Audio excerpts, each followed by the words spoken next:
Good evening. This is All India Radio. I am Anubha Rohatgi, and with me is Nipunika Shahid with the evening news.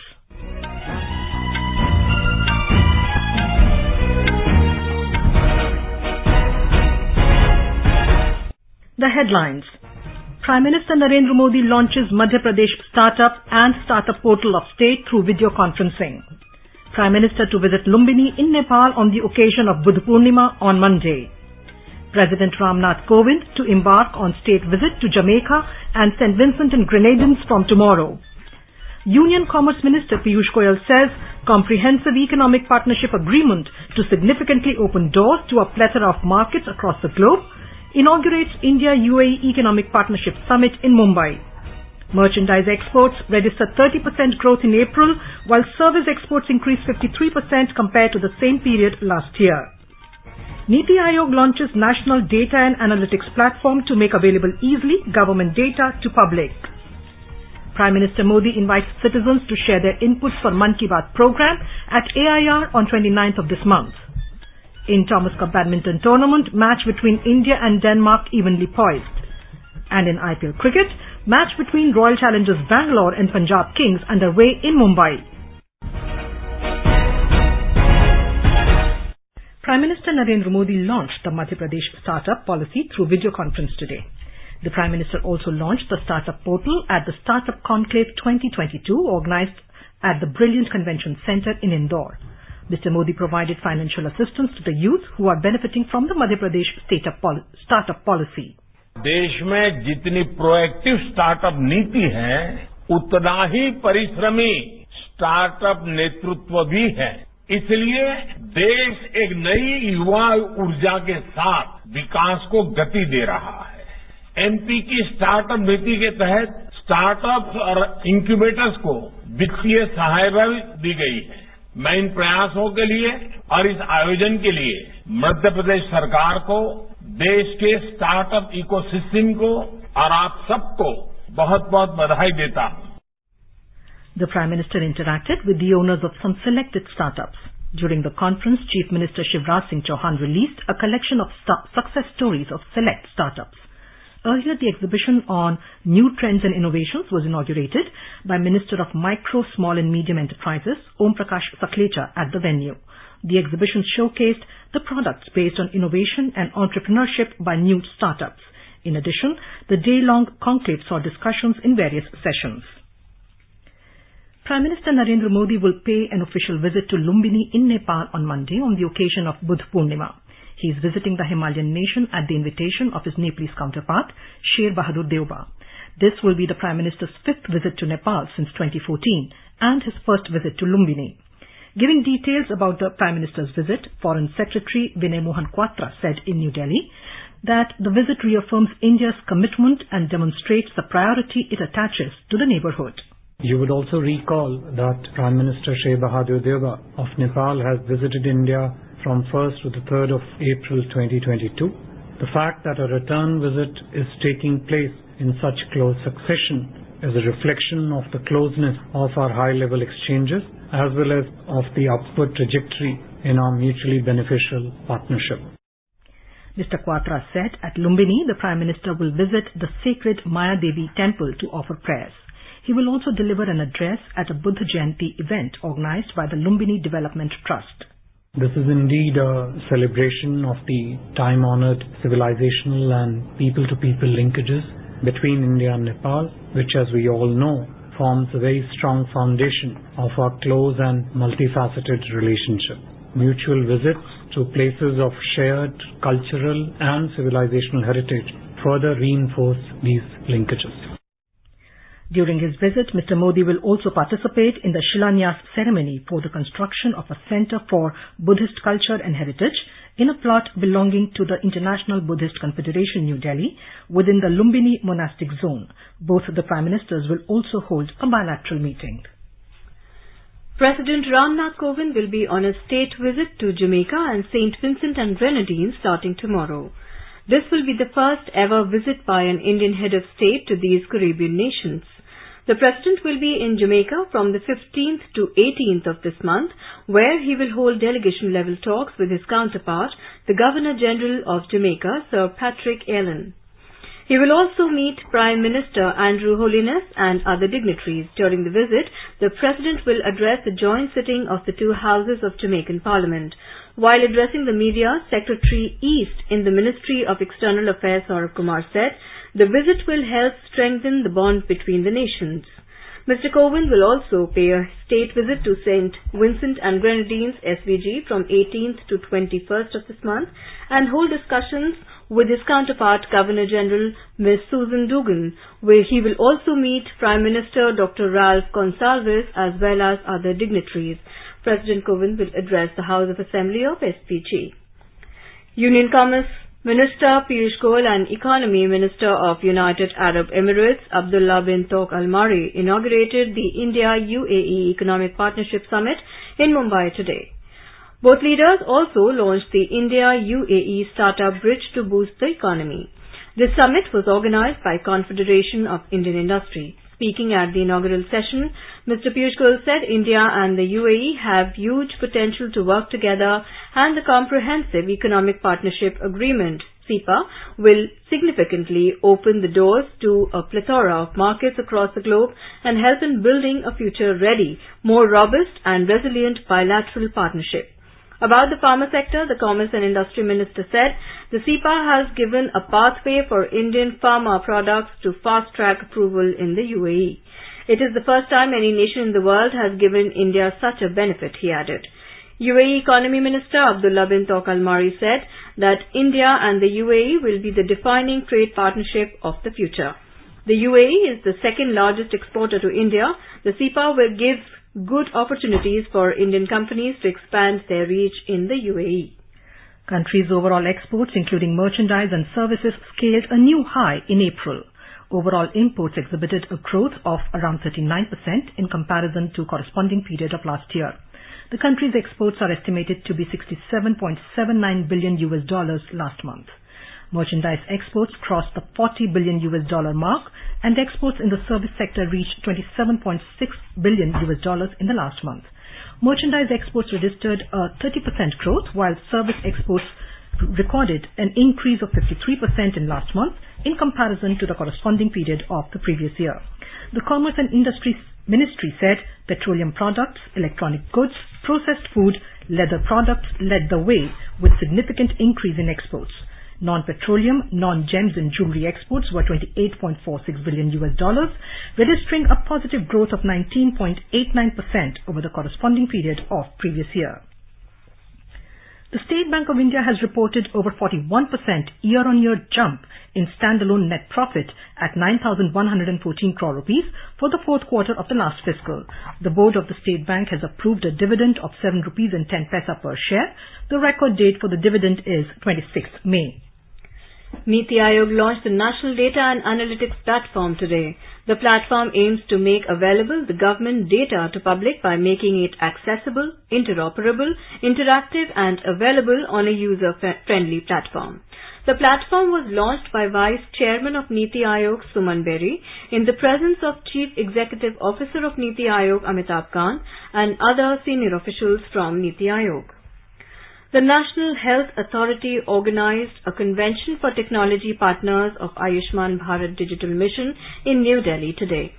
The event brought together representatives from over 40 organizations to discuss the different ways in which the digital health ecosystem of India can be further strengthened. The National Thermal Power Corporation, NTPC, has initiated the Girl Empowerment Mission for uplifting the lives of underprivileged girls living in different regions of the country. The NTPC is organizing a 4-week-long Girl Empowerment Mission to provide every girl child essential education, health and self-defense awareness under the Corporate Social Responsibility Initiative. The Election Commission has announced poll schedule for the by-election to one Rajya Sabha seat from the state of Odisha. By-election to this seat was necessitated following the resignation of Rajya Sabha member Subhash Chandra Singh. The Commission said that notification for the election will be issued on the 26th of May and last date for submission of nominations will be the 2nd of June. Polling will be held on 13th June and counting of votes will be taken up on the same day. The 3-day Nav Sankalp Shivir of Congress commenced in Udaipur this afternoon. It was inaugurated by Congress National President Sonia Gandhi. Addressing the inaugural session, Ms. Gandhi said that once again the party is expected to show courage and dedication. She said that extraordinary circumstances have arisen before the organization and extraordinary measures are needed to counter such situations. She said that there is a dire need of reforms in the party. आज जो हमारे संगठन के सामने परिस्थितियां उत्पन्न हुई है वे अभूतपूर्व है। हर संगठन को जीवित रहने के लिए बल्कि बढ़ने के लिए भी समय समय पर अपने अंदर परिवर्तन लाने होते हैं। हमें सुधारों की सख्त जरूरत है। In an important milestone, ISRO, India's space research organization, successfully conducted the static test of a human-rated solid rocket booster HS-200, a key component for the Gaganyaan manned mission program. The test was conducted at Satish Dhawan Space Center in Sriharikota, the space port of India. HS-200 booster, loaded with 203 tons of solid propellant, was tested for a duration of 135 seconds. HS-200 rocket booster is the human-rated version of the well-proven S-200 rocket booster of GSLV Mark II satellite launch vehicle, popularly known as LVM-3. The successfully test today is a major step towards realizing the prestigious human spaceflight mission of ISRO, the Gaganyaan. Over 190 crore 99 lakh COVID vaccine doses have been administered so far under the nationwide vaccination drive. The Health Ministry said over 14 lakh 3,000 doses were administered yesterday. The recovery rate is currently at 98.74%. You're listening to the evening news on All India Radio. A reminder of the headlines before we move on. Prime Minister Narendra Modi launches Madhya Pradesh Startup and Startup Portal of State through video conferencing. Prime Minister to visit Lumbini in Nepal on the occasion of Buddha Purnima on Monday. President Ram Nath Kovind to embark on the state visit to Jamaica and St. Vincent and Grenadines from tomorrow. Union Commerce Minister Piyush Goyal says comprehensive economic partnership agreement to significantly open doors to a plethora of markets across the globe. Inaugurates India-UAE Economic Partnership Summit in Mumbai. Merchandise exports register 30% growth in April, while service exports increased 53% compared to same period last year. Niti Aayog launches National Data and Analytics Platform to make available easily the government data to public. Prime Minister Modi invites citizens to share their inputs for Man Ki Baat program at AIR on 29th of this month. In Thomas Cup badminton tournament in Bangkok, India takes 2-1 lead against Denmark in the semi-final clash. And in IPL cricket, match between Royal Challengers Bangalore and Punjab Kings underway in Mumbai. For details of these stories and more, log on to our website www.newsonair.gov.in and News on AIR app. Competition की अगर आप कर रहे हैं तैयारी तो उनके लिए ऑल इंडिया रेडियो पर हम लाए हैं अभ्यास, एक ऐसा कार्यक्रम जिसमें आप पूछेंगे सवाल व्हाट्सएप नंबर 9289094044 पर या फिर ईमेल करेंगे abhyas.airnews@gmail.com पर और हमारे विशेषज्ञ देंगे इसका जवाब। आपका अभ्यास हमारा प्रयास। अपने बिजनेस को बढ़ाने के लिए लीजिए आकाशवाणी का सहयोग और दीजिए उसे बुलंदियों के पंख। आपका बिजनेस लोकल है या राष्ट्रीय, आकाशवाणी देती है उपभोक्ताओं तक पहुंचने का हर विकल्प। और अब तो आप घर, दफ्तर या दुकान पर बैठे बैठे कर सकते हैं आकाशवाणी के किसी भी केंद्र के लिए विज्ञापनों की बुकिंग। आकाशवाणी के विभिन्न चैनलों पर विज्ञापन देना सुलभ और सस्ता। बुकिंग है तो संपर्क करें 8700014242 पर 8700014242। Welcome back to the evening news. Prime Minister Narendra Modi has invited citizens to share their inputs for Man Ki Baat program on All India Radio, which will be broadcast on the 29th of this month. In a tweet, Mr. Modi said he is looking forward to their comments on the Namo and MyGov apps. He said people can also record their message on 1800 117800. The phone lines will remain open till 26th May. It will be the 89th episode of the monthly radio program. People can also give a missed call on 1922 and follow the link received in SMS to directly give their suggestions to the Prime Minister. India has declared a one-day state mourning tomorrow as a mark of respect to President of the United Arab Emirates and ruler of Abu Dhabi, Sheikh Khalifa bin Zayed Al Nahyan. He passed away today. The Union Ministry of Home Affairs said the national flag will be flown at half-mast tomorrow across the country on all buildings where the national flag is flown regularly. There will be no official entertainment on the day.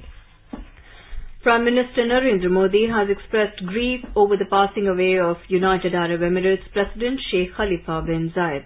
In a tweet today, Mr. Modi said, Sheikh Zayed was a great statesman and visionary leader under whom India-UAE relations prospered. He said the heartfelt condolences of the people of India are with the people of UAE. The Information and Broadcasting Ministry organized a yoga camp at the National Media Centre in New Delhi today. Senior officials of the ministry, All India Radio News and Doordarshan participated in the yoga camp and performed the various yoga asanas. Yoga trainers from the Morarji Desai National Institute of Yoga trained the participants. Participating in the yoga camp, Principal Director General of All India Radio News, N. Venudhar Reddy, urged the people to make yoga an integral part of their daily routine. International Day of Yoga नजदीक आ रहा है. इसकी तैयारी में सारा मंत्रालय इसमें participate कर रहे हैं अपना एम्प्लॉइज को सबको एनकरेज करने के लिए कि आप सिर्फ योगा डे के दिन ही नहीं, हर दिन आप घर में या अपने कॉलोनी में सब जगह योगा प्रैक्टिस कीजिए और उसका फायदा उठाइए. On this occasion, Joint Secretary in the Ministry of Information and Broadcasting, Vikram Sahai, said yoga is beneficial for reducing physical and mental stress. Yoga physical और मेंटल दोनों स्ट्रेस के लिए बहुत ही लाभदायक है और ये हम लोग को एक दिन नहीं, 2 दिन नहीं, हर दिन करना चाहिए. हर दिन सुबह में आधा घंटा 45 मिनट अगर हम लोग योगा करते हैं तो मन की भी शांति होगी और बदन भी स्वस्थ रहेगा. तो ये बहुत ही बढ़िया चीज है और सभी लोगों को, सभी देशवासियों को ये करना चाहिए.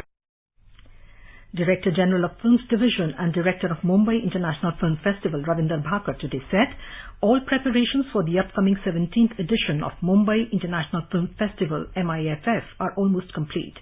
MIFF 2022 will be kick-start on 29th May and conclude with the award presentation ceremony on 4th June. This time it will be organized in hybrid medium to enable artists from abroad to participate without any hurdles in view of the COVID pandemic. And now let us listen to our special program, Azadi Ka Safar, highlighting the importance of the day during the freedom struggle. Azadi Ka Amrit Mahotsav.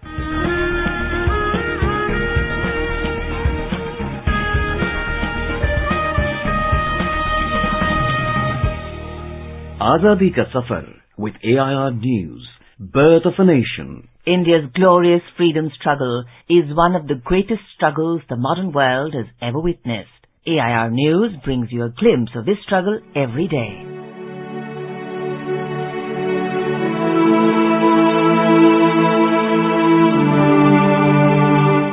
In today's episode, we remember the freedom fighter and former President of India, Fakhruddin Ali Ahmed, who was born on the 13th of May 1905 in New Delhi. Fakhruddin Ali Ahmed was the son of an army doctor from Assam. Ahmed joined the Indian National Congress when he met Jawaharlal Nehru in 1925 and jumped into the freedom struggle. In 1942, he participated actively in the Quit India movement, for which he was arrested and sentenced to 3.5 years of imprisonment. After independence, Fakhruddin Ali Ahmed was elected to the Rajya Sabha in 1952 and thereafter became Advocate General of the Government of Assam. He was also elected to the Assam Legislative Assembly for 2 terms. He was twice elected to Lok Sabha, first in 1967 and again in 1971. As a cabinet minister, he held diverse portfolios relating to food and agriculture, cooperation, education, industrial development and company laws.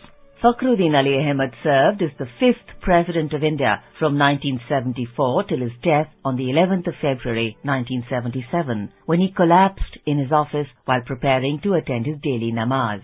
All India Radio News pays tribute to the nationalist.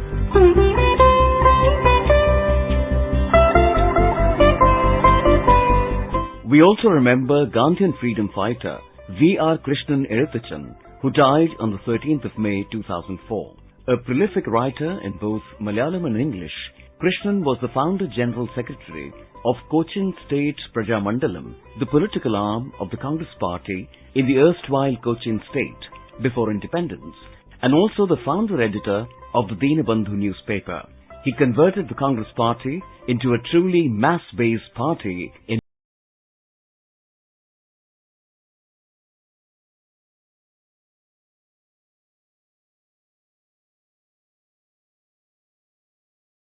Eruthachan was born in Avinasheri, Thrissur on the 25th of April 1909. He got inspired to join the freedom struggle after meeting Mahatma Gandhi in Thrissur in 1925 with the aim to end the sovereignty of Cochin King and to form a responsible government. Prajamandalam was formed on the 9th of February 1941 with Eruthachan as founder General Secretary. In January 1942, Prajamandalam decided to conduct the first annual meeting at Irinjalakuda. Diwan A.F.W. Dixon banned it due to the resentment caused towards the king by the activities of Prajamandalam. As a consequence of the ban,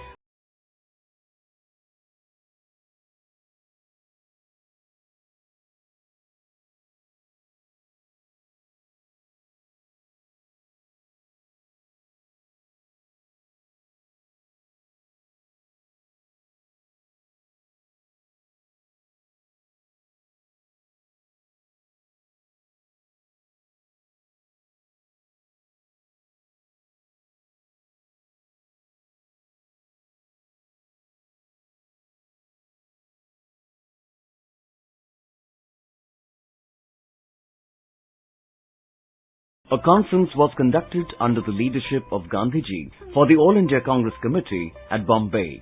Eruthachan and S. Neelakanta Iyer attended the conference by representing Prajamandalam. As part of the Quit India movement, Prajamandalam actively participated in strikes. When Prajamandalam decided to face an election in 1945, Eruthachan was unanimously elected to the Cochin Legislative Council. Eruthachan was a member of the Travancore Cochin Legislative Council representing Nemmara.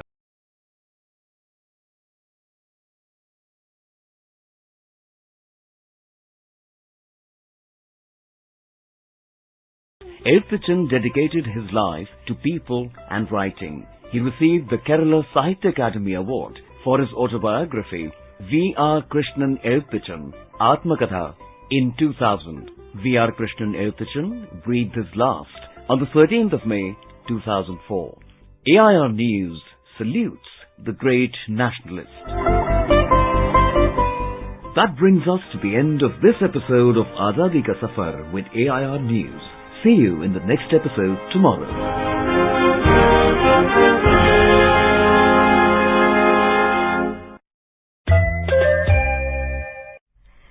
FSSAI has launched Food Safety Connect app for food business operators and consumers. Download this app from Google Play Store and easily apply for FSSAI registration. Consumers can use this app to register food-related complaints. In Spotlight, the News Services Division of All India Radio will bring a special program Jammu Kashmir Ek Nayi Subah, Vikas Ka Naya Daur at 9:15 p.m. today. This special program can be heard tonight on FM Gold channel and additional frequencies from 9:15 p.m. onwards. This program will also be available on our website newsonair.gov.in and on our YouTube channel News on AIR Official. A special court in Mumbai today rejected former Maharashtra Home Minister Anil Deshmukh's application seeking treatment in a private hospital. Deshmukh in his plea had requested permission for surgery on his shoulder at a private hospital instead of state-run JJ Hospital. The Enforcement Directorate ED investigating the case relating to the Prevention of Money Laundering Act 2002 objected to his plea, saying the state-run hospital is fully equipped with qualified doctors and other necessary things to conduct the surgery. In the Union Territory of Jammu and Kashmir, 4 pilgrims were charred to death and several others received burn injuries when a Jammu-bound bus from Katra caught fire near Nomai, 3 kilometers from Katra this afternoon. 24 persons received burn injuries in this incident. A forensic team has rushed to the site of the incident to ascertain the cause of fire. Further details are awaited. In the Union Territory of Jammu and Kashmir, 2 terrorists were killed in a gunfight that broke out this evening between the terrorists and security forces at Brar in Aragam area of North Kashmir's Bandipora. Search operation in the area was underway when reports last came in. In the 12th Hockey India Senior Women National Championship at Bhopal, the lineup for quarter-final clashes has already been drawn up. All the 4 quarter-finals will be held tomorrow, in which Maharashtra will take on Jharkhand, Haryana will be up against Uttar Pradesh, Punjab will face Karnataka and Madhya Pradesh will lock horns against Odisha tomorrow. In Thomas Cup Badminton Tournament in Bangkok, India's ace shuttler Kidambi Srikanth registered a thumping win against Denmark's Anders Andersen by 20-18, 12-21, 21-15. India has taken 2-1 lead in the semi-final clash. In IPL cricket, Punjab Kings were 163 for 4 in 16 overs against Royal Challengers Bangalore and Brabourne Stadium in Mumbai when the reports last came in. Earlier, Royal Challengers Bangalore won the toss and opted to field first. The southwest monsoon is likely to hit Kerala on the 27th of this month. This year, the onset of monsoon over Kerala is likely to be earlier than the normal date of onset. The southwest monsoon normally sets in over Kerala on the 1st of June with a standard deviation of about 7 days. The India Meteorological Department in its forecast has said that in the Indian monsoon region, initial monsoon rains are experienced over South Andaman Sea. The monsoon winds then advance northwestwards across the Bay of Bengal. As per the normal dates of monsoon onset, the southwest monsoon advances over the Andaman Sea around the 22nd of May. In association with enhanced cross-equatorial winds, conditions are becoming favorable for advance of the southwest monsoon into South Andaman Sea, Nicobar Islands and some parts of southeast Bay of Bengal around the 15th of this month. In Meghalaya, heavy rainfall since last evening has wreaked havoc, causing multiple landslides in many parts of the state. The Meteorological Department has stated that moisture incursion from the Bay of Bengal is responsible for the unseasonal downpour. The weather forecast suggests that rain is expected to continue for the next 4 to 5 days, though the spread and intensity may vary. The National Disaster Management Authority today held a review meeting on the pre-monsoon situation for the southwest monsoon. The meeting reviewed the state of disaster management plans of 19 states and union territories. Discussion was held on ensuring functionality of state emergency operations centers and district emergency operations centers round the clock during the entire year. In the meeting, the Indian Meteorological Department informed that the southwest monsoon is likely to be normal this year. And now let us take a look at the weather forecast for tomorrow. The national capital Delhi will continue to experience heat wave conditions. Temperature will hover between 28 and 44 degrees Celsius. Mumbai will have a mainly clear sky. Minimum temperature will be 27 degrees Celsius, while the maximum is expected to be around 35 degrees. Chennai will have thunderstorm with rain. Temperature will hover between 26 and 35 degrees Celsius. Kolkata will have a mainly clear sky. Temperature will hover between 28 and 35 degrees Celsius. Srinagar and Jammu will have mainly clear sky. In Leh, Gilgit and Muzaffarabad, sky will be mainly clear. In Hyderabad, Bengaluru and Thiruvananthapuram, sky will be generally cloudy with possibility of 1 or 2 spells of rain or thunder showers. In the northeast, Guwahati, Imphal, Shillong, Aizawl, Kohima, Gangtok, Agartala and Itanagar will have a generally cloudy sky with 1 or 2 spells of rain. Kohima will have a partly cloudy sky with 1 or 2 spells of rain or thunder showers, while temperatures will hover between 13 and 22 degrees Celsius. And now, before we end the bulletin, the headlines once again. Prime Minister Narendra Modi launches Madhya Pradesh Startup and Startup Portal of State through video conferencing. Prime Minister to visit Lumbini in Nepal on the occasion of Buddha Purnima on Monday. President Ramnath Kovind to embark on state visit to Jamaica and St. Vincent and Grenadines from tomorrow. Union Commerce Minister Piyush Goyal says comprehensive economic partnership agreement to significantly open doors to a plethora of markets across the globe inaugurates India-UAE Economic Partnership Summit in Mumbai. Merchandise exports registered 30% growth in April, while service exports increased 53% compared to the same period last year.